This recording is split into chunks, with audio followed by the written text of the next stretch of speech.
Assalamualaikum warahmatullahi wabarakatuh. Kami dari kelompok 2 yang beranggotakan saya sendiri, Akila Fatia, dan teman saya. Saya Arya Ardiansa Septiawan. Saya Devi Rizky Marta. Pada kesempatan kali ini, kami akan mempresentasikan tentang job description dan standard operating procedure atau SOP.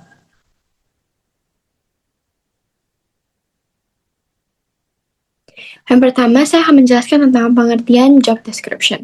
Job description adalah dokumen tertulis yang memuat informasi mengenai tugas, tanggung jawab, wewenang, serta kualifikasi yang harus dimiliki oleh seorang dalam suatu jabatan. Fungsinya sebagai pedoman kerja, sehingga setiap karyawan tahu dengan jelas perannya dalam organisasi dan tidak bekerja secara ambigu.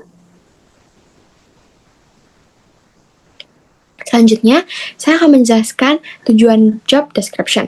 Yang pertama, memberikan kejelasan tugas dan tanggung jawab, supaya tidak ada kebingungan dalam pekerjaan. Yang kedua, menghindari tumpang tindih pekerjaan, untuk mencegah dua orang mengerjakan hal yang sama atau saling lempar tugas. Yang ketiga, menjadi dasar dalam proses rekrutmen, supaya perusahaan tahu kriteria kandidat yang sedang dibutuhkan. Dan yang terakhir, sebagai acuan penilaian kinerja untuk memudahkan evaluasi apakah karyawan bekerja sesuai dengan tugasnya. Selanjutnya ada manfaat job description. Yang pertama itu membantu pembagian kerja lebih terstruktur, supaya pekerjaan jadi lebih rapi dan sistematis. Yang kedua, meningkatkan efektivitas dan efisiensi. Kerja jadi lebih cepat dan tepat. Yang ketiga, mempermudah pengawasan kerja. Jadi atasan lebih mudah mengevaluasi hasil kinerja karyawan. Dan yang keempat, mendukung pelatihan dan pengembangan karyawan, supaya perusahaan tahu skill apa yang perlu ditingkatkan. Baik, saya akan melanjutkan tentang komponen job description. Komponennya meliputi nama jabatan, tugas dan tanggung jawab, wewenang, kualifikasi hubungan kerja, serta kondisi kerja. Setelah memahami komponen job description, kita akan lanjut ke pembahasan mengenai SOP. SOP atau Standard Operating Procedure adalah panduan kerja berisi langkah-langkah sistematis agar pekerjaan dilakukan dengan benar, konsisten, dan efisien. Selanjutnya, kita akan membahas tujuan dari penerapan SOP dalam pekerjaan.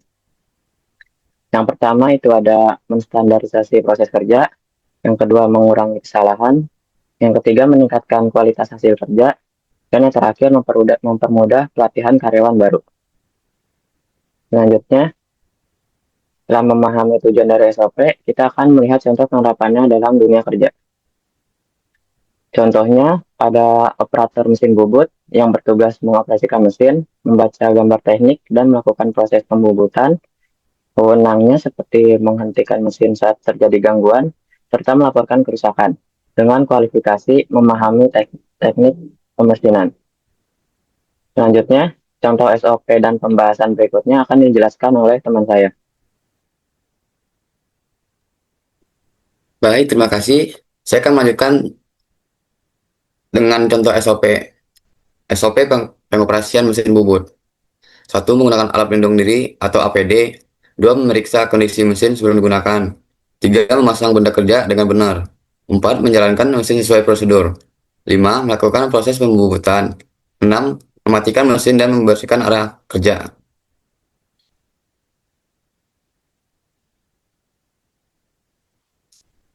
Hubungan job description dengan SOP.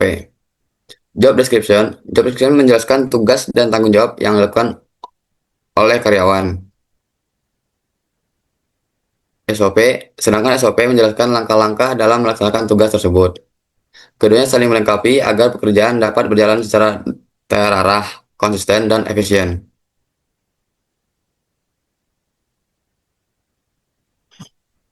Permasalahan jika tidak diterapkan. Tugas tidak jelas, kesalahan kerja meningkat, produktivitas menurun, konflik antar karyawan, kualitas kerja tidak konsisten.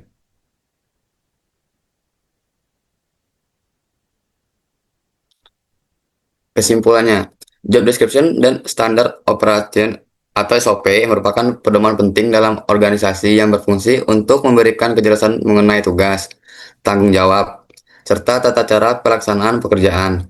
Dengan menerapkan yang tepat, keduanya dapat meningkatkan efisiensi, produktivitas, dan kualitas kerja secara keseluruhan, sehingga mendukung tercapainya tujuan organisasi secara efektif.